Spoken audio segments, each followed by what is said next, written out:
is another Facebook Live from Karen from Nurture Parenting. So I hope you all had a really fabulous Easter. I hope the Easter Bunny was very kind to you. It certainly was to me, and I'm very grateful to Steve to buy me some lovely chocolates. Of course I've eaten them. So I hope your week was good, and I hope this week has started really well. So it's going to be a short week, which is really good. And the clocks have turned back, and it's starting to become to autumn now, which is my favourite season. So it's much less hot, so Karen's much happier. So I've got heaps of really interesting questions in today. I had a really fascinating visit last night, which I will tell you about in a second.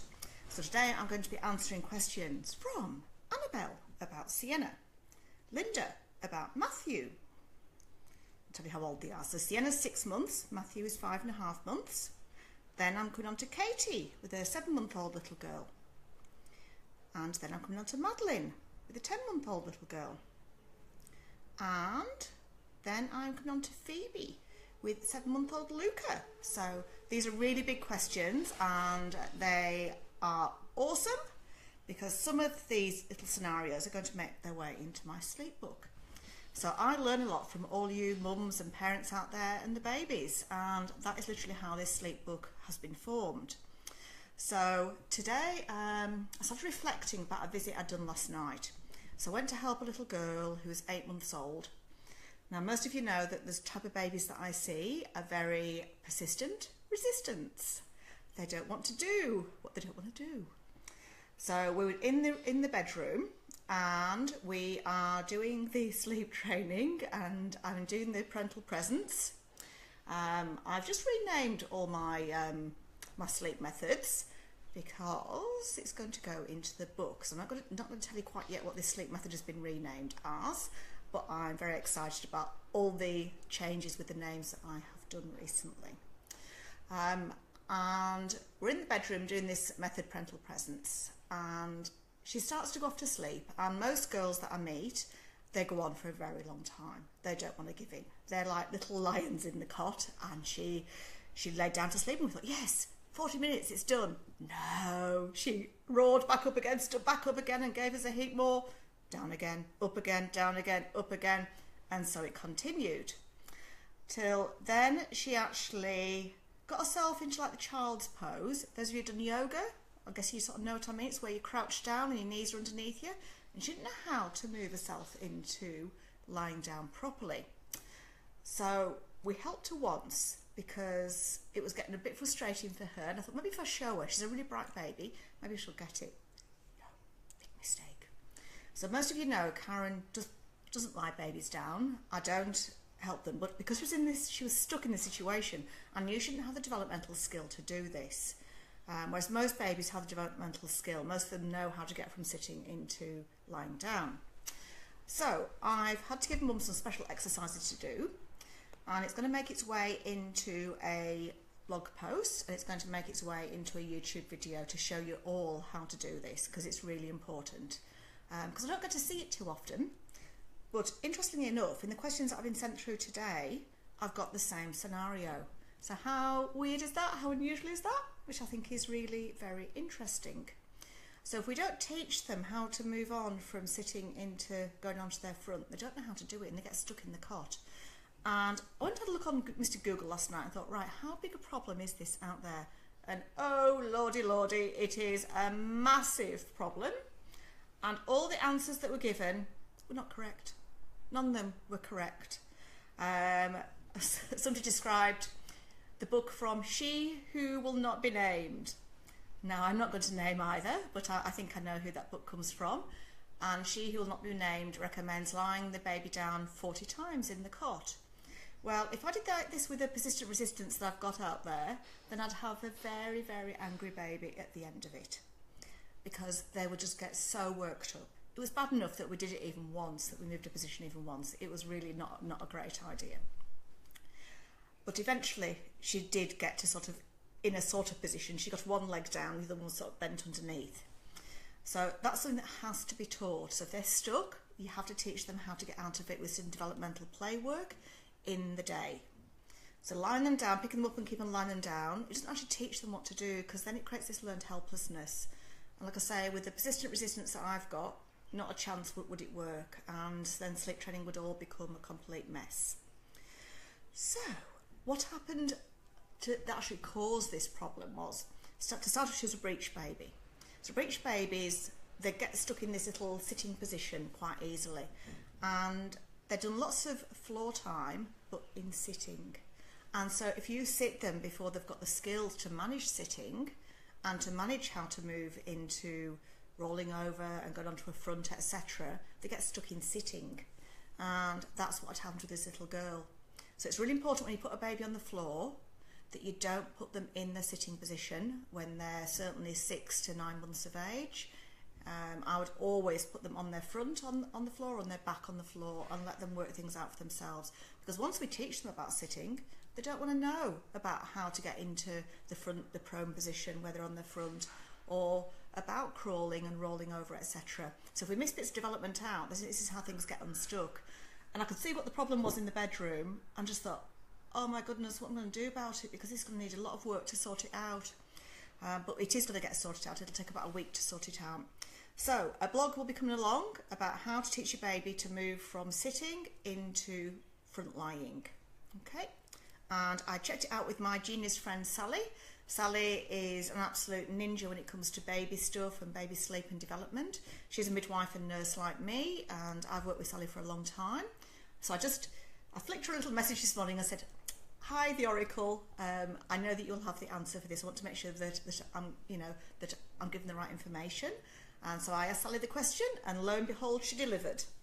So I've had it backed up by Sally that this is that we need to do to sort this out. So exciting! Anyway, she did manage to go to sleep in the end. So, okay. So let me come on. I'm not going to do a competition this week. I'm going to save it for next week, all right? So we have 2 weeks of competitions, because it's meant that Karen has done more book writing as a result, and Julie's done more work as well. So there is method behind my craziness here. So the sleep book is coming along amazingly well, and it is so nearly finished. It might even get finished today. It'll certainly get finished this week. I am so close that I can touch it. It is on this computer right here in front of me now. Ooh, can't wait to get back to it. So right, on to questions. And like I said, these are gems, absolute gems. So this is from Annabelle Glazewski and Sienna, 6 months. So hi Annabelle. I know that some of these mums are watching because I told them I was going to put their little questions out there and answer them. So hi Karen, Sienna is now 6 months old and has been on solids since she was 4.5 months. I've been trying to decrease her night feeds from 2 to 1, ideally none. Sienna isn't keen on this at all. And the first time she wakes, any time from 9:30 to midnight, the longest I've been able to let her cry is 2 hours before breastfeeding her. She will then, like clockwork, wake up 3 to 4 hours after that feed. We tried resettling again. Then after 45 minutes, my tolerance at 3 AM is much lower, and I can understand Annabelle. She's a baby that seems to need space when resettling, i.e. we do minimal, no cuddles, and have tried just being in the room rather than any touch. She puts herself to sleep easily for day naps and the 7 o'clock sleep, and has done for months, but we just can't crack the nighttime wake-ups or feeds. Do we need to push past the 2 hours for a few nights? Any advice would be great. I'm yet to have more than 4 hours consecutive sleep. Now, I think I should wave my wand today and get Annabelle a sleep through. I don't think just having 4 hours is enough. So I would like Annabelle to raise the bar a bit. Certainly, if you want to do 1 feed, absolutely fine. But if you want to do no feeds at 6 months of age, and she's on solids, I am perfectly happy with that, Annabelle. I think it's a very reasonable ask for a mum. When mums sleep, then they're just capable of so much more in their day, and they are so much happier. And I think you've had 6 months now of broken sleep. That is a long time.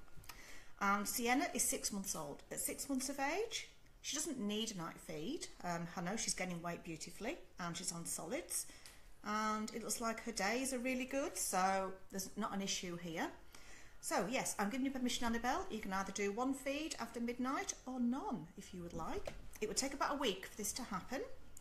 So, and I agree with you as well that if you service her too much, then it will be the undoing. So the babies that I see are the persistent resistance, as you know, and if you do too much servicing, so I know there's a lady called Tracy Hogg, and she does a lot of pick up, put down, pick up, put down.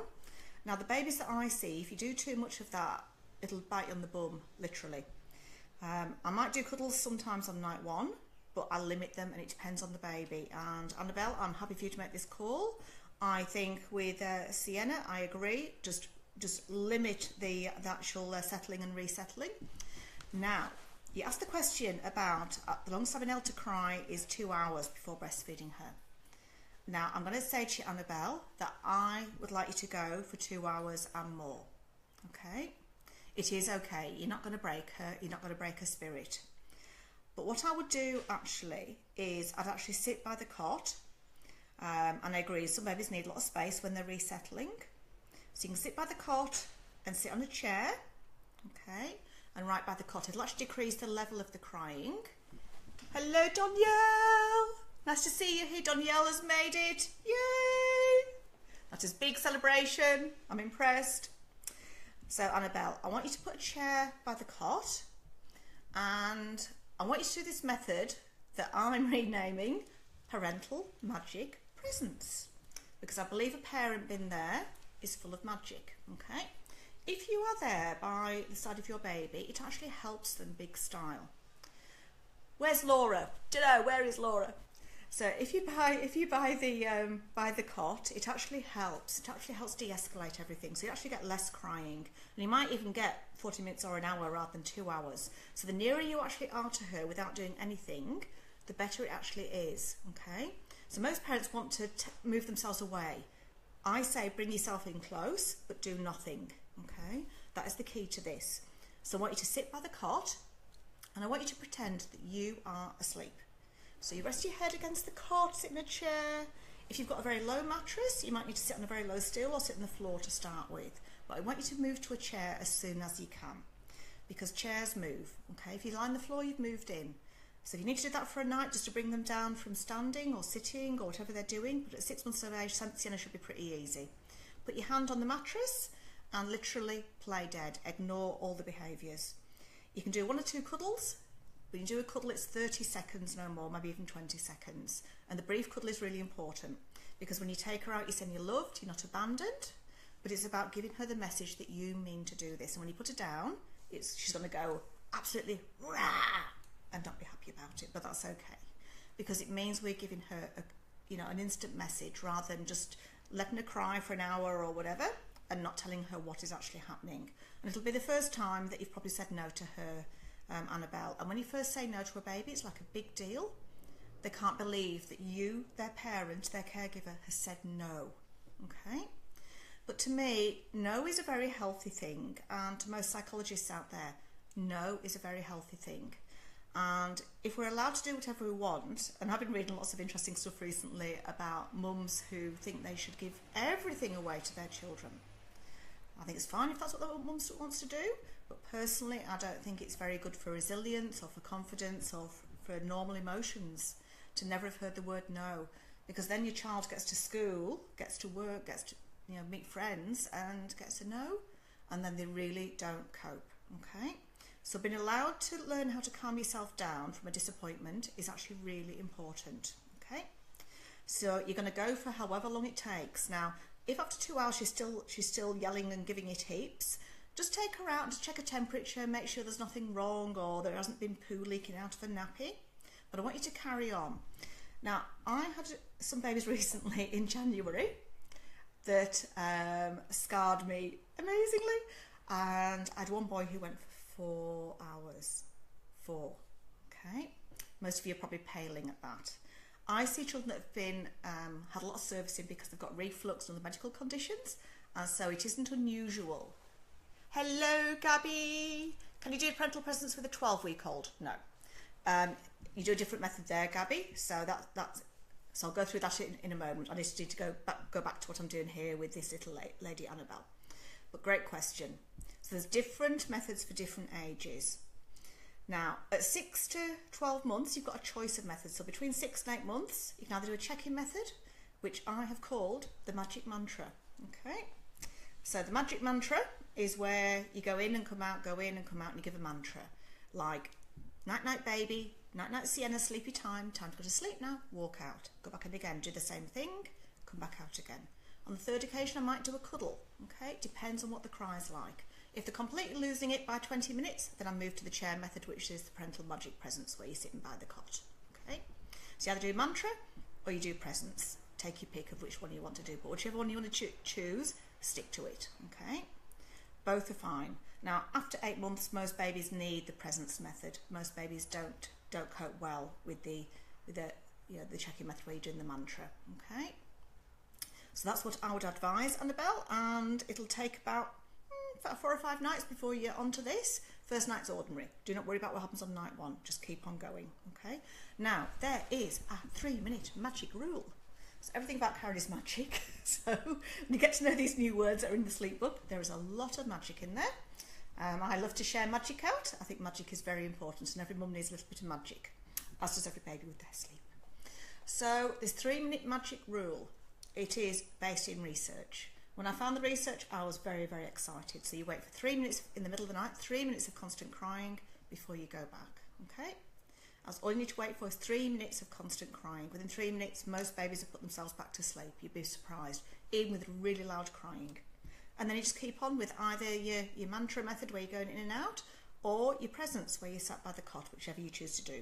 Night 2 is the same or slightly better. So night 1's ordinary. Night 2 is the same, slightly better. Night 3 or 4, things get worse before they get better, but never as bad as night 1. And by night 5, you should be starting to come good. Between 7 and 10 days, you should be in clover. So it should all be sorted. So expect things to get worse before they get better. You've got to make her hungry to sort this out. Her appetite will increase by about day 4 or 5. Okay. So when you're doing this sleep training, it sounds like the mountain. And most of you will that have had me around to help you will know that what I'm talking about. So it's cry, quiet, cry, quiet, cry, very, very, very loud. And you usually get that process happening in about 20 to 30 minutes. So the first 20 minutes are intense. Okay, and when I say intense, I mean intense. Caroline, I'll come back to that in a moment. And then you come down the mountain and you're hearing pauses and gaps and silences. So when you're hearing pauses and gaps and silences, it's actually very exciting. And it means that your baby is starting to put herself or himself off to sleep. And then you might hear some sobs, if there's been a lot of crying on the first occasion.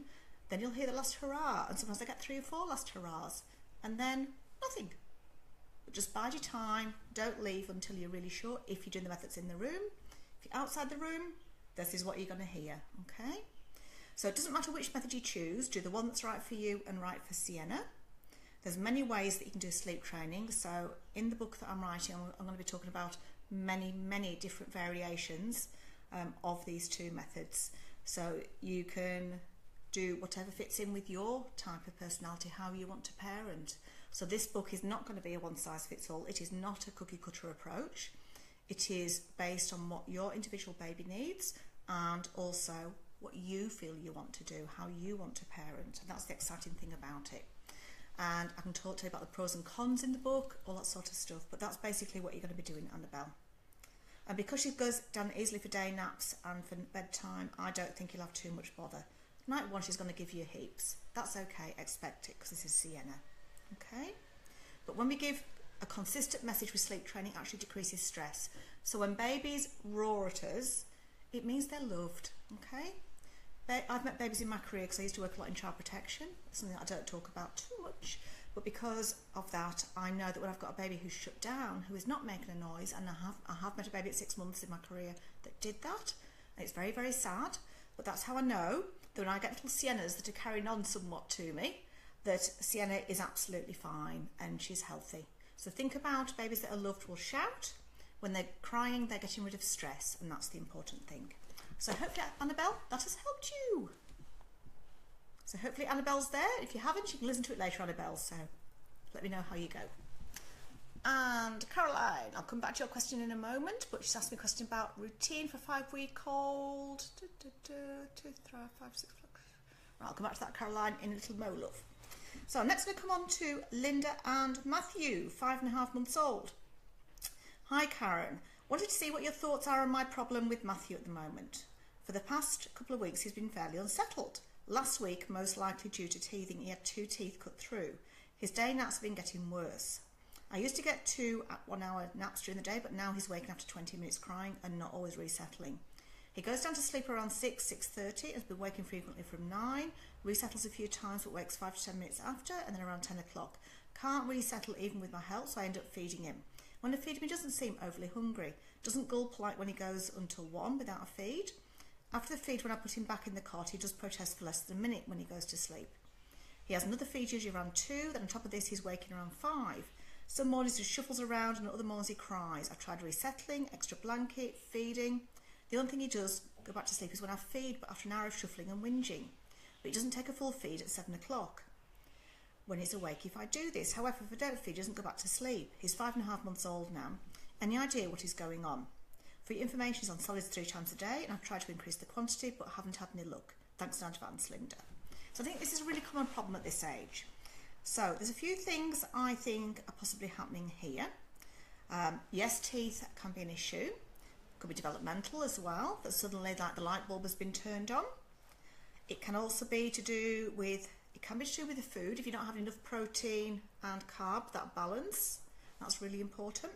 So it's very important that there's low GI carbs and protein in each meal, and that balance of that, and adding extra fat to it. But I'd also be thinking, can he roll over, Linda? Okay, so if you can't roll over, you can't get yourself comfy. So I want to work on some, so I'm not sure whether you're there, Linda, whether you're listening to this, but I'd like to do some rolling over exercises with him, lots more activity in the day. This is often the key to this, because if he's not tired enough, he's not enough exercise in the day, he's not going to earn his bed, okay? So I'd like to look at all those things for me, Linda. So my first thought is, yes, it's possibly teeth, possibly developmental, but my 2 big thoughts are the food thing and also developmental that is not rolling over. So if he can't do in the cot what he should be able to do, no matter how well he self-settles, then he can't get himself comfy. Now the reason I think it's possibly the food thing is because you're getting very short naps. So if he's waking after 20 minutes, that is a sign that it is a food issue and that it is a balance issue. So when you're not sleeping well, you're just snacking all the time. So I would do a lot of resettling at night time, and I'd resettle a lot of this stuff that's happening. You won't like resettling, neither will Matthew. But it needs to happen to sort this out. It's about the message we're giving him that when he does 20 minutes, it's not enough. So when I resettle up with a baby this age, I'd resettle for 30, 40 minutes easily. And then at 6 months of age, we're going to start giving food first and milk second. So that's another big change that you can make soon. So give all that a go, Linda. Have a look at my baby yoga video on teaching baby how to roll over baby yoga style. I think that would really help you and Matthew. So let me know how you go. So waving the wand, I think Linda did some magic down there. Okay, so Katie next, and a 7-month-old little girl. Now Katie lives out in regional country New South Wales. Now this is really a really common problem, that sometimes we start off sleep training and then it just hasn't happened, and that's okay, and I totally understand. And I'm very glad that Katie's come back to me. So hi Katie!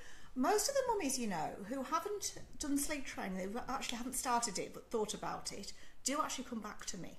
So I'm actually really happy, Katie, that you have come back to me and you've put your hand up and gone, I need some help with this, because I would absolutely love to get this sorted for you, and I know how important it is to get this sleep sorted. So never give up anybody. Karen doesn't give up on anybody at all, okay? No matter how hard your baby was, the harder the better. Karen likes a bit of a hard case.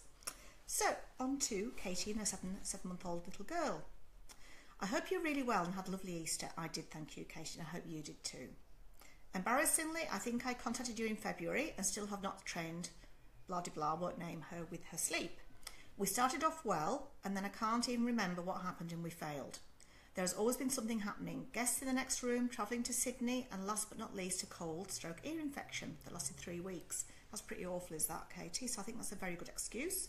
I don't think this is an embarrassing excuse at all. I think it's just, you know, understandable. You know, when they've got infections and stuff, you can't do this, okay? And ear infections are big. And 3 weeks is a long time. Now we're cutting our first tooth, and to be honest, the thought of a few very sleepless nights had turned me off, as she was quite routine, a 2 feed and straight back to sleep night, which didn't worry me. It's just after she's gotten sick, it's gone haywire, and now have to bite the bullet. After a horrendous week and a 3:45 a.m. wake up for the day today, yeah, I think she was cold. I've decided this coming Anzac weekend is the time, as I will have Andrew home to help. I've discussed with people who were visiting my sister and told them they can sleep on the couch. I need to be selfish and get this sleeping sorted because I can't be travelling to Sydney and working sleep deprived. She's a podiatrist. She says, I might cut someone's foot off. Sorry, I shouldn't laugh, Katie, because it is possibly true. You know, I've helped anaesthetists who are working, who are getting very little sleep at night. I have helped people who work in all sorts of medical professions, doctors, nurses, people who need to be very on the ball. So you're totally right, or worse, have a micro sleep at the wheel. And there was a lady on one of my videos, Emily, who actually did a micro sleep with her little boy Duke. So sometimes it takes that to decide, I need to do this, because the fear of doing that is just like too scary. Okay, and I know how I feel after a night shift, and I'm only getting that broken night of sleep then, and I managed to catch up a little bit. You don't do, okay? So your little girl is now 7 months old. She's doing well. I've been following the daytime routine, and it is going well. It is just the night feeding. She feeds minimum 2 times on a good night. She's cutting a tooth at the moment, but she's generally happy. Her sleeping patterns have deteriorated since having a ear infection and a bad cold, and they can easily derail, absolutely. The plan is to implement the training this weekend, but need a little pep talk email from you, hopefully. As I do one better, I would do a little pep thing on video in a second. My biggest concern is she isn't eating enough and drinking enough breast milk to get her through the night. She's a very quick feeder and is only on the 15th percentile for weight, was on less than 5% at birth. I'm just not sure she's getting enough milk. And I think many mums worry about this, and that stops them from doing this because they go, she's hungry.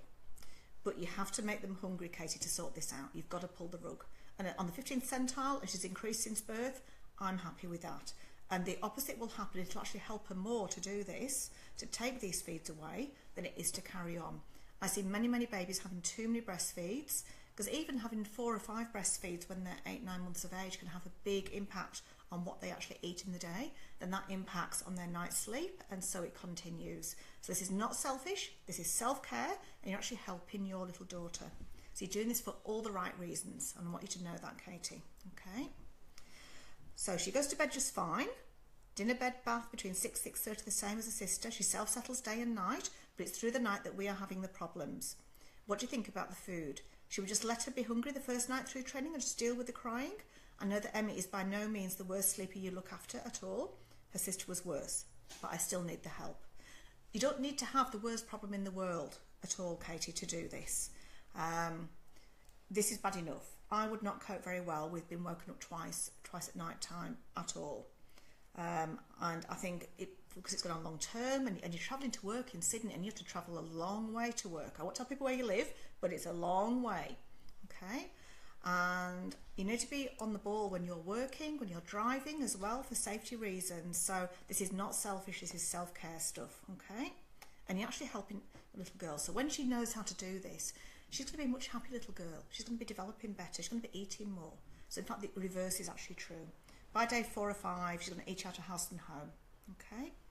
I've been reading your documents and rereading them. I've cooked all the meals you've suggested. Great work, Katie. She definitely has a little bit of separation anxiety at the moment too. She will actually cope better with separation anxiety after you've done this. So they cope better with Wonder Weeks, because if you put yourself to sleep and resettle without needing anything in the night, you're actually not stressed. Whereas at the moment she is a little bit, if she can't put herself back to sleep, okay, there's a little bit of stress there. So it's actually going to reduce her stress. I look forward to hearing from you when you can. My deepest thanks. That's a pleasure, Katie. So I've got an idea as well for food, because I've had a few little babies recently have been persistent resistance with their solids, and then that's impact on day sleeps, which then impacts on night sleeps, and yada. So I'm going to suggest that you put pear into everything that she eats. So these little babies out there, and I've got a few that I'm going to be talking through in a moment, pear is the go. So all these babies that I see that've got reflux, the doctors put them onto pureed pear in everything because it helps the gut, but pear is sweet and it's naturally sweet. You can always reduce it over time as you need to, but we need to get smart with these babies because these babies are so intelligent. And you've got to think, if you're being given a plate of savoury stuff and you don't particularly like it and breast milk's really sweet and you've had a lot of breastfeeds, why would you want to eat your broccoli? So I would put lots of pear in and over time gradually dilute the pear. Or you give a quick teaspoon of pear followed by a quick teaspoon of savoury and you just play smart with these babies, okay? When you're looking at giving finger foods, anything, try and think of a way around a problem, okay? Cruskits are great for older babies. You can spread anything onto a crusket. Carrot, sweet potato and pear are a hit here, Danielle. Excellent, I like that as well. It's a winner chicken dinner, literally. Oh, I couldn't help myself then. So I've got a lovely recipe for chicken and sweet potato or pumpkin with dried apricots. You could just put pear in there instead. You know, we have roast pork and apple sauce. Sweet and sour pork, what the Chinese eat. There's lots of sweet and savoury things put together. It's very, very standard. But yeah, I think we've all got into this health thing and savoury that we don't venture into the little bit of, you know, fruit and sweet stuff, adding it to our food. It would make a massive difference to how much these babies take. And the more that you can get them to eat, and the better they're going to sleep in the day. So probably, you know, with Linda and her little boy as well, I think pear in everything, okay? So it's not like giving chocolate in everything. It's not like we're giving in, but we're working our way around the problem, okay? Just see my cat in the corner here. She's listening to my Facebook Live. No, I think she's actually asleep, actually. Got Tabitha here today. Oh, I've got another one coming in soon. Right, so I hope that's helped you, Katie. So I'm going to give you some motivational words now, okay? Now this is for every mum out there as well, but I want you can play this back to yourself, Katie, and I will get Julie, who does my editing, to edit this little bit out, okay? That's okay, Linda, that's okay. I answered your question before, Linda, so that's okay. So this is my motivational words for everybody who's doing sleep training out there, okay? So I think a little bit of a pep talk is a really great idea. So let me get myself straight here. Right, straight now. Right, things to remember about sleep training. Always remember that I understand how worried you are about sleep training your baby. Sometimes the thought of what might happen with sleep training scares us and we think it's going to be really hard, like really hard. But you know what? In my experience over all these years, and remember I've been doing this for 17 years now, long time, most babies are really ready, like seriously ready. And it shocks everyone because they go, I think my baby was ready, Karen. And I go, yeah, they were ready. And sometimes you just keep on doing things because, okay? It's the parents who struggle to do this, it's not the baby. And that's what I've certainly found in my career, that is mostly the parents that are scared by this, okay? It's mind control stuff. You think, I've put all this goodness into my baby in my pregnancy, I've nurtured them, I've really loved them, I've done a really great job with them. And that baby loves me back. And I don't want to spoil my baby, to change my baby, to take my spirit out of my baby. And that is a real big fear that I think many parents have, that their baby will change, that their baby will not like them anymore, that you're going to damage them in some way, that you're going to stop them being the potential and the person that they could have been, okay? Now, in my long career, I have never, ever, ever seen that. Do you know that?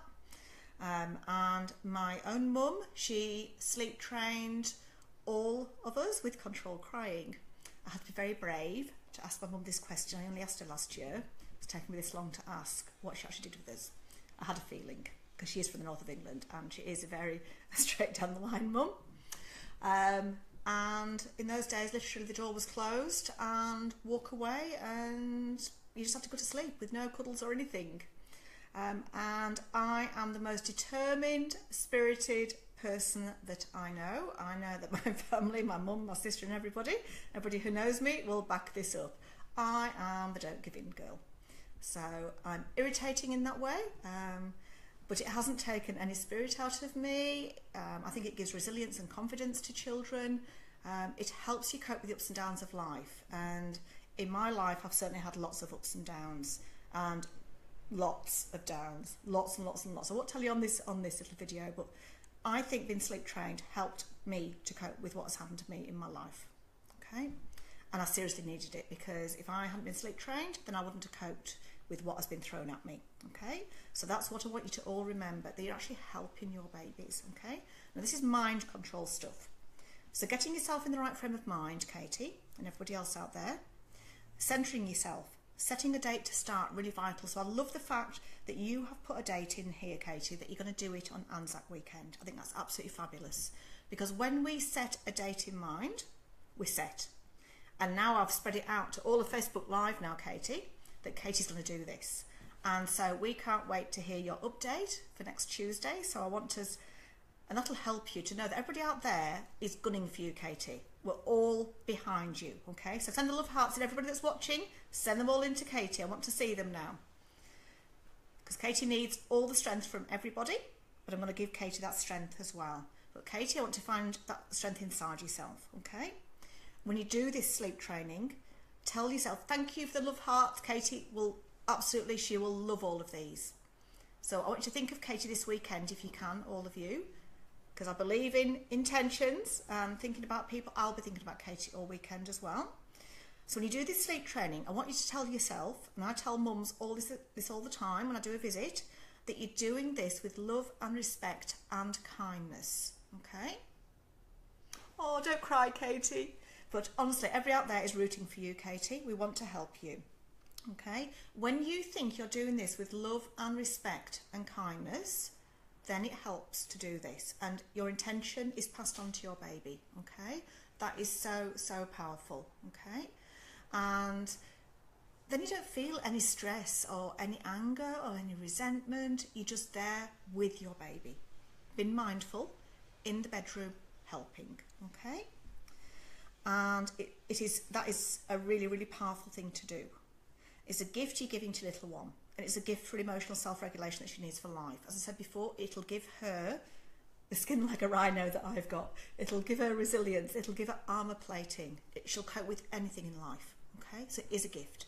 It's not a gift that she's asked for, but it's a gift that she needs. Okay, it's vital for life, and it'll just prepare her for all the negative comments and people in life that unfortunately she's going to come across. And even my niece Freya, who's 4, has had a bully at school.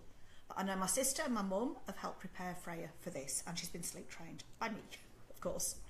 So when we're doing sleep training, it's not just about the sleep training and the sleep that we're giving, it's about emotions for life. It is massive stuff. And that's why I get very excited about sleep training, and why I like sleep training, because of what it means for emotions for life, for how we cope with the ups and downs.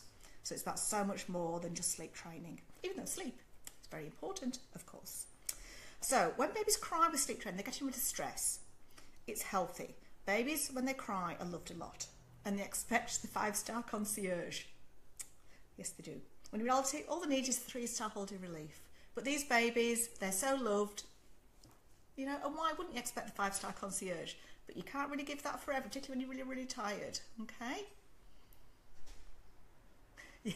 Yes, Rosalie was very, very feisty, Katie, is Julie talking. And she's now 4 years old, and she didn't beat Cara, so, and she's sleep trained, and she sleeps really, really well. And Anita Jalita, thank you, Anita. I love this name, Anita Jalita, even though I don't say her last name properly. Trust Karen and take her words. It will help you. It is going to change your life, Katie. It seriously is, okay? So when babies are loved, they cry. I've met babies who, in my child protection work in the past, didn't cry, as I mentioned before. So when babies cry, they're loved. It means they're getting rid of stress. We need to let them get rid of that stress and let them vent and not stop the crying. The crying is actually extremely healthy, okay? And most babies I sleep train are very angry about the new arrangements. They're seriously pissed. I'm always surprised, maybe not, about some of the babies and how angry they are. I've been bitten by a 7.5-year-old little boy. I couldn't believe it. I was shocked. I've had things thrown at me. I've had my hair pulled. I've had bruises left on my arm by a 9-month-old. She actually left fingerprint bruising on my arm. She tried to pull me in the cot. I couldn't believe it. So babies are angry. It's because you've said no to them for the first time. It's like a big deal. But I think it's better to come at, you know, under 12 months of age, certainly under 3 years of age, than it is to come when you're 5, when you're 10, or when you're 20. So within just a night, you will have a different and much improved baby who is actually happier, and you can't break with this, I promise.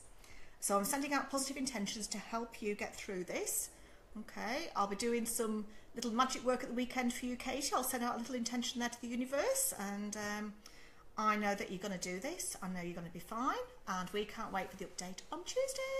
So, yay for Katie. So I'm waving the wand, Katie. So there you go. That's my motivational words, and I think they should go on YouTube as well, so you can access those at any time. Okay. Danielle, what if the baby's done it themselves? No crying, but very, very loved. That's fine, Danielle. You probably did some work earlier, so you didn't need to do sleep training. So, oh, thank you, Amanda. Hello, Perpy. I'm looking lovely today. I made a little bit of an effort, you know. Got the slap out and stuff and the nice blouse on. I got told off last week because I was wearing something grey and black. So, yes, Danielle says, come on, Katie, you can do it. Stay strong. So that's my motivational words, and I hope they helped all of you out there. And you know, I really do believe everything that I've said in those words, and this is good for your baby. It is self-care, and it is a very positive thing that you're doing. So I'm very proud of you, Katie. Right, let's get back to the Facebook Live. So I hope that's helped you, Katie. Alrighty. So I'm going on now to Madeline, who's got a little girl who is 10 months old. Now, this is... You aren't sleep deprived, are you, Karen? No, I'm actually not today for a change. I actually had to sleep in my own bed last night, but I was in somebody's house last night, but just for 3 hours, so it wasn't too bad. Whew. So this is a typical scenario that I get sent as well, and it is typical words in this first sentence. Madeline says, help, I have broken my baby, or I've broken the baby. Now, Madeline, do you know what? You can't break the baby. It's impossible to break the baby. It's interesting how mums think, oh my goodness, it is all gone to poo. It is all gone to, oh. And you just think it's all gone wrong, and that's it, and it can't be rescued. It can. Now, this little baby was sleep trained by myself. I know she could self-settle, and she does self-settle. So she's, hey Karen, sorry to ask a question so long after I hired you back in January. But I hope I can get away with one question, because I'm sleep deprived and desperate. Of course, Madeline, when I get told that somebody's sleep deprived and desperate, am I going to say no? Madeline knows me too well, everybody knows me too well. No, I won't say no.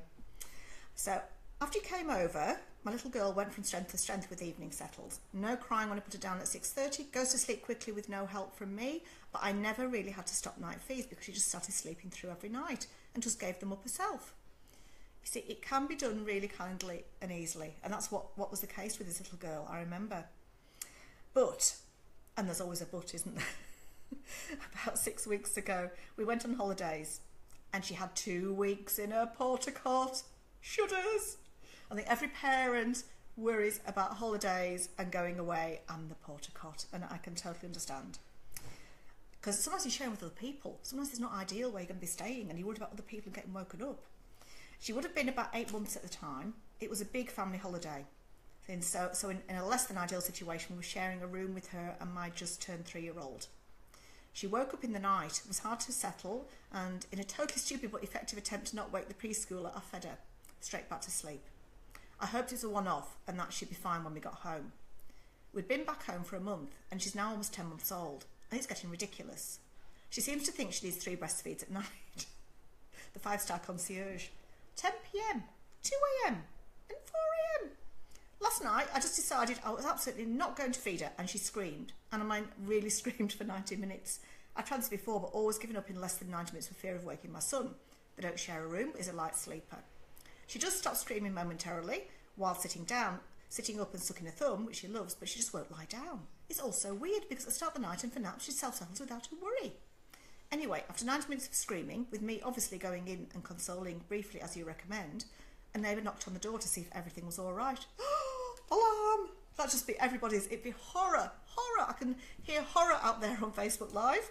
You'd be, oh, I would hate that to happen to me. Scary. And you would fit, yeah, I fed her because I realised I was keeping the neighbours up. But then I also had to feed her at 1:30 and 4 o'clock. Anyway, I'm exhausted. She's nearly 10 months old and sleeping worse than she's a newborn. Do I just keep denying her feeds and hope I don't wake the neighbours? With Max, the older child, I did a sort of version of your hands-on settling. but this little girl really hates me being in the room, so I'm not sure that that would help. Her day routine is decent. She naps from 9 to 10:30, 12:45 to 2:30 roughly. She's great. That's great naps. Is that Madeline? She eats like a horse. Apply her with a banana before bed most nights. I like the applying with the banana. So that's really good. No, you haven't broken it. I promise that, Madeline. It's impossible to do. Just a slight derail and she'll be back on the train like a pro. Okay? So, there's two things that I've said to Madeline. I've sent her an email as well about this. It's the moving from sitting into her tummy time. So we need to work on that in the day. So then she knows how to do this. And then we need to send the neighbours around a little note and a bottle of wine to say, we're going to be doing this weekend. Please don't ring the police and please don't come round and please buy some earplugs, or maybe here are the earplugs I've bought for you. I would do something like that, absolutely. Because then if you've warned the neighbours, plied them with wine and given them earplugs, I think they'll be much happier neighbours. You don't have to buy them a really expensive bottle, Madeline, but just, I think that would really, really help. So anybody who's got neighbours out there, you're worried about sleep training because of the neighbours, that's what I would suggest. Be upfront, tell them, and just say, I've had advice about this, I'm working with somebody to sort this out. It'll be 1 or 2 nights of a lot of crying, maybe up to 4, but hopefully not. I'm going to start on the weekend, and we're going to try our best to keep the noise down, but we need to do this for our family's sanity. And I think that's really important that you just upfront and say that to them.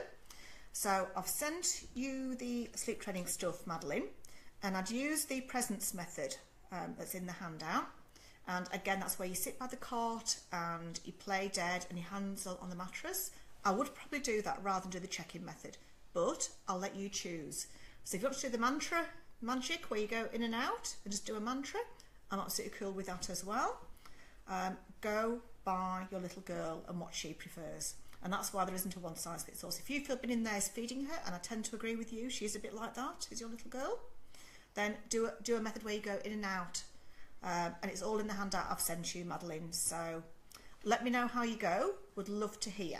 I'd love to know how the neighbours are receptive and everything. So waving the wand over to your way, Madeline, and I hope this gets sorted out really quickly because this does need sorting out. Your little girl isn't going to do it without a bit of a fight because I know what she's like.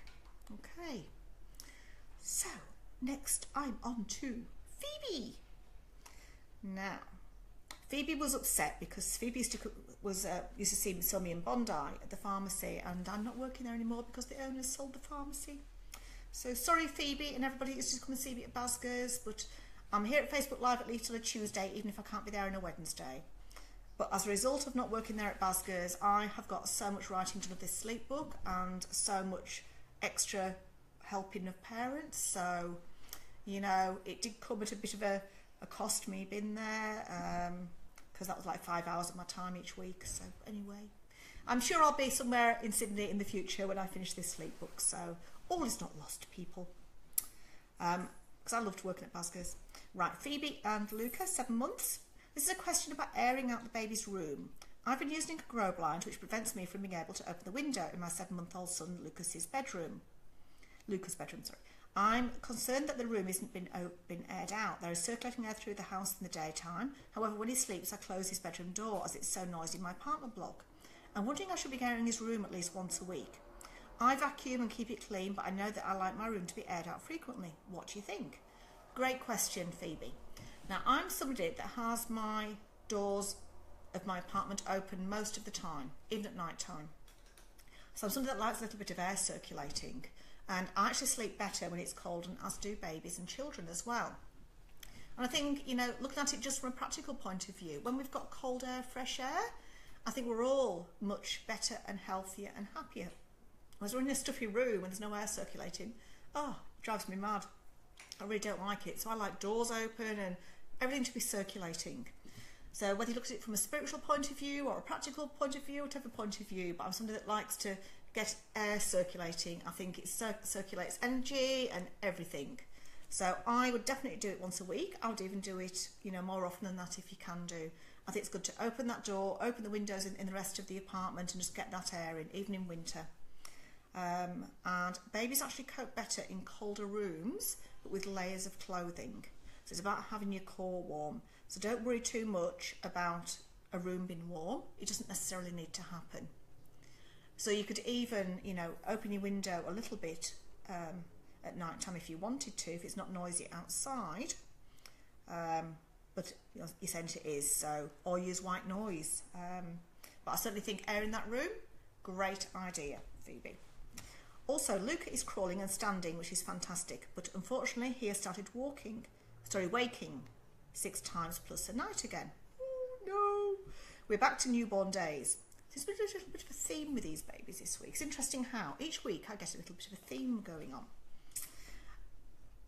Says, I'm wondering if this could be a result of reaching those developmental milestones. We were having a period of him waking once or twice at night and resettling easily again back to sleep. He's no longer fed during the night and eats very well in the daytime. He's very grumpy in the daytime now and it's quite a challenge from 3 p.m. onwards, unless he has a 30-minute sleep around 4 o'clock. But even after that, he's still exhausted and grumpy until bedtime around 6:30. And I can understand with all that night waking, that is why. Now, I can see the offending article in this next paragraph. The other thing I should mention is, in a terrible moment of weakness, I love it how you fess all to me, all right? So you're all very honest with me, and that is really important for me able to fix these things properly. I reintroduced the dummy a few weeks ago, and I know, I'm so cross at myself. And I wonder if this is the problem, although he was sleeping relatively well until 2 weeks ago with it. I'm feeling quite overwhelmed with the lack of sleep at night. He was up 10 times last night. Any advice is much appreciated. Well, Phoebe, I do think it is the dummy, okay? I think the dummy really has to go again. It won't be that bad. It really won't. You've done it once. He's 7 months old, all right? He's had a dummy removed once. You just need to be really consistent and persistent. Now, because of the age of him, again, you can choose which way you go, whether you do a method where you go in and out and do a mantra. And if you decide by 20 minutes it's not sounding good, get your chair and sit by the cot and do the presence method. So either is fine, Phoebe. I don't mind which you do, but whichever one you choose, you stick to it, but listen to his cry. His cry will tell you if he's coping with the check-in method, the mantra, or whether he needs you to sit by the cot, okay? So it really is personal choice, but also going by your little man here. Now, most little babies at 7 months of age, most boys prefer their mummies to be by the cot. They don't actually like the mantra in and out method, okay? But it's not a moment of weakness. These things happen, okay? And it's a short-term fix. You're totally right, Phoebe is the dummy. And that's why I think he's waking 6 times a night. So I don't think you've got a settling issue. I think you've got a resettling issue here, which is caused by the dummy. And at 7 months of age, he can't find it in that cot. So, sorry, Phoebe, but the dummy has to go. It is not your friend. It is a false friend. So hopefully you're okay with that, Phoebe. Okay, so I'm coming back to the other questions I got asked previously. Let me just go to those within 2 seconds. All right, so thank you, Julie, for sending those through. Okay, so Gabby says, hi, Karen. Can you do parental presence with a 12-week-old? My little guy likes to fall asleep on me, which I don't mind at all, but when would be good to get started with it? So don't do parental presence. Do something that I call hands-on magic settling, okay? And it is about doing a hands-on technique where your hand is on your baby. Now, it's in my newborn book called Help I'm a New Mum and I Don't Want to Do. It's got about 40 pages there, all about settling, which is like massive. There's also some videos on YouTube that give you some ideas about what this actually looks like, okay? I know, Phoebe, I'm so sorry. But you know me, Phoebe, at least you know me. I'm honest and I give you the answer and that's what has to happen. And it'll be good, it'll be fine, okay? You can do this, Phoebe, I know you can. And we're all behind you here. Everybody's listening. And I want to hear next Tuesday just how things have gone and I hope it goes really well for you. So back to Gabby. You need to get that newborn book, okay? That is going to give you everything that you need to know in there, okay? But don't do parental presence. You actually need to have your hand on him. But there's no patting, there's no shushing, there's no rocking. So I don't do patting with any babies at all. It is literally a hand-on process. Pick up as you need to, no more than 30 seconds, back down again. But it's about when you put him down, it's about the tide signs and getting him down at the right time. And reading him from the floor, okay? Put him on the floor to read those tide signs. I want more than one yawn, okay? That is the key to this. Lots of yawns. So, Gabby, hope that goes well. Congratulations with your little man. Now, Danielle. Olivia sleeps 12 hours, just about. Wow, I shouldn't complain. But during the day, she's awake for an hour, naps for an hour, awake for an hour, naps for an hour. I've tried to keep her awake longer, but she gets over time very unsettled. Do I just go with the flow or push her to stay awake? She's 6 months, 5 corrected. Now, this could be... Tell me a bit, I want to know a bit more about her food, Danielle. Okay. And I want to know, is she on protein, is she on carbs, how much food is she having? Because food is often the key to this, to getting a really good day nap. And how dark is her bedroom? Okay, so that bedroom needs to be really, really dark. And if it's not dark enough, tinfoil on the window, which is amazing. Okay, I'll be looking at foods that are really high in tryptophan, and I'll be looking at the carbohydrates, the low glycemic index. It's got to have the balance of the protein and the carbs together. If you haven't got that balance and you just got protein by itself, it's not going to work. Carbs by itself, it's not going to work. It's about balance and putting high fat into that food as well. So I'll be looking at all those things. So it needs to tick all the boxes. Okay, love? But I think that's where your answer is there, Danielle. It's either, I think it's food and then the dark room. That is what is really key. And when you put her down as well. So it's when she's, you know, if she's getting up at 6 o'clock, first nap will be about 9ish, and then the next nap will probably be about 1ish. But you're right, she does need a long nap in the afternoon. But all she needs is an hour in the morning, but it's the afternoon one that needs to be a really long nap. I'll also be giving dessert as well, because when you give dessert, everybody's got a corner for dessert. It's going to really help her. So Danielle, I hope that's really helped you. So, and there's heaps of ideas on the blog about desserts, about foods for sleep, everything. So knock yourself out, have a little look around on there. And Julia will put the link up for tryptophan with you in a moment. So looking at what sort of diet you need to look at for sleep. And let me know how you go. It's exciting. Caroline Butler, should I be trying to extend the routine for my 5-week-old? I'm getting 2 to 3 hour blocks of sleep in the day and 5 to 6 hour blocks at night. Thank you, Karen. No problem, Caroline. So he's having 2 to 3 hour blocks of sleep in the day. No, I think that looks okay to me. He should be going down for sleep after about an hour and a quarter or so. I wouldn't let him have more than 2 hours at any time in the day, really. So I'll be looking at waking up after that 2 hour period. But apart from that, I think you're doing good. And lots of tummy time, make sure you do lots of that. Start to do some baby massage, because that would really help as well, Caroline. Babies that have massage every day, they sleep for an hour longer and they get to sleep quicker. So massage is a great part of a day routine. So Sarah says, hi Karen, happy Easter from Dubai. So you weren't expecting that out there. Sarah lives in Dubai. So, and I helped her when she came over here. Getting close to expecting baby number 2. Mid-May to early June, congratulations. And with Matthew now being 19 months old, he sleeps at night from 7:30 until 5 o'clock, less than 10 hours. Is this normal for his age? P.S. Read your blog about introducing Baby to Toddler and I will apply the points for sure. However, any additional top 3 tips you recommend to keep me sane once the baby arrives will be perfect. Thank you, Sarah. Excellent, Sarah. No problem at all. So exciting. I'm so excited for you. That's really good. 10 hours, 10 to 12 hours is about right. Is he happy when he gets up? That's the main thing. Does he wake up happy? Does he get to bed happy? Is he happy in the day? If he is, absolutely. That's quite enough sleep. So let me know what the answer to that question is, Sarah.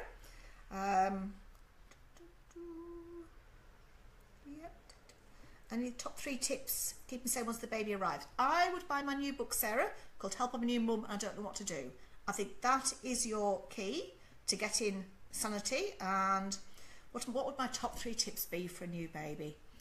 I would just look after yourself first, okay? Get somebody to prepare some meals for you. Make life easy for yourself. Get shopping delivered. Get people to do shopping for you. Don't attempt to leave the house before you feel like you're really ready, okay? And I think just don't sweat the small stuff.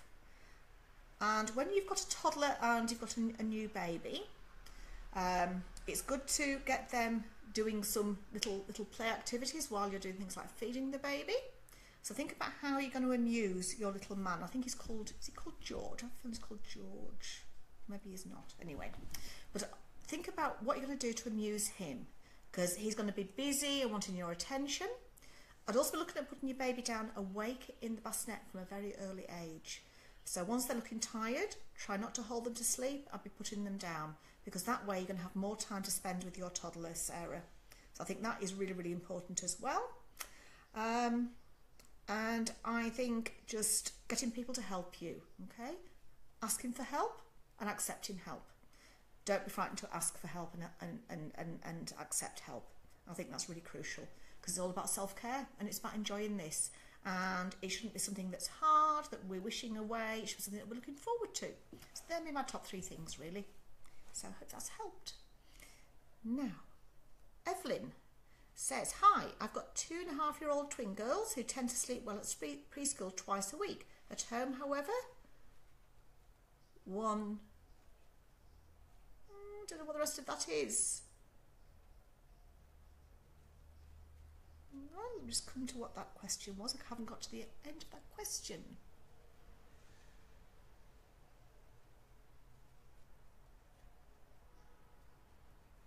Okay, where was the rest of that question gone to? Let me come to it and find it. Aha, here we are.